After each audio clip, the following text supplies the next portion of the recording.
Okay, I want to give you all an update on the layout extension. So those of you who have been watching the channel know that I've finally given in to subscriber suggestions, which I agree with, or I wouldn't give in to them, is to extend the layout onto an L here. So I've done one extension at the north end behind me, just as an additional siding and a little bit of headroom for the switching. But here along this wall, I've got about 7 feet. The kid's Brio layout still there. It's going to be not too deep, maybe 8 inches out, 6 to 8 inches. And I've cut off one of the tracks that used to be the interchange yard. So let me just kind of show you what's going on here. You sort of see through the tools here. So we've got, coming off the industrial area, the main line basically, this track goes into a 2-track interchange yard, hence the yard lights. It's fenced off from the rest of the industrial area. And then you pull forward and you go into the diesel facility for fueling.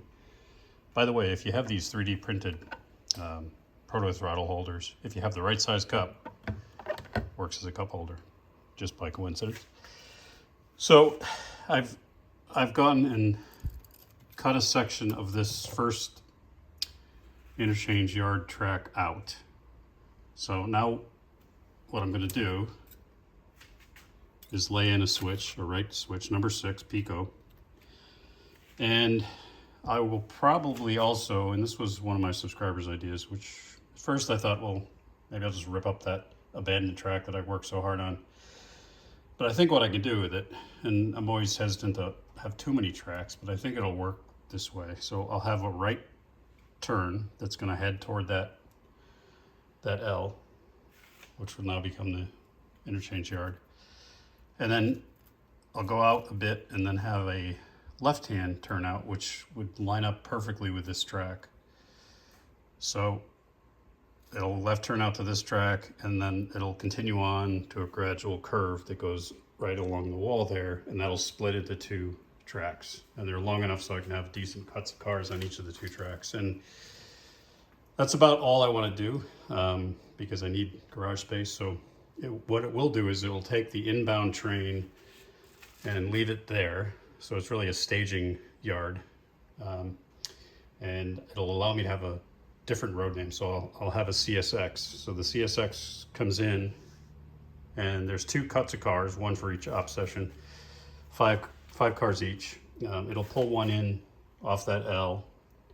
It'll pull out past this onto the main, onto the P&W main, and it'll back its cut of cars into this track here, which now becomes an interchange track that the P&W can then pull out of the engine facility.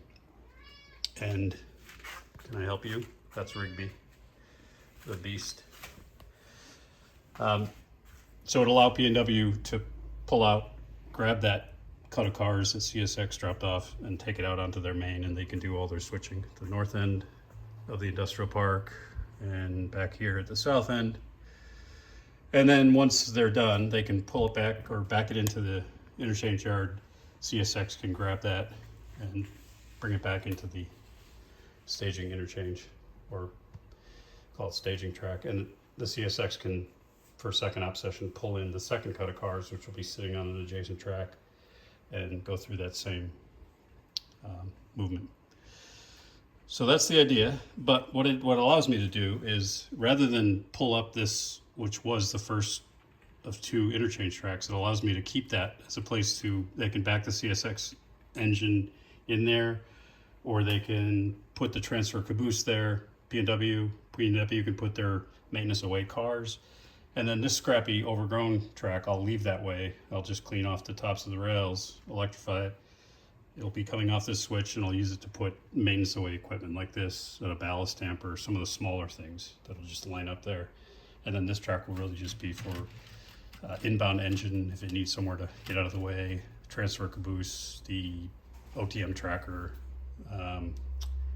maintenance away flat car, etc. So this is as far as I've gotten. It's always painful to rip up your hard worked scenery, but I cut that. What I do is I will slide it onto the ties, to the joiners here, and I remove about 3 ties, push the joiners all the way on, and then once it's in place, I'll slide those joiners and pin it down. I've got to drill some wire holes and get that mounted, and then I'll kind of see how it goes with the left turnout and then the curve, and of course get the shelving up on the wall. So that's an update, and I will keep you posted.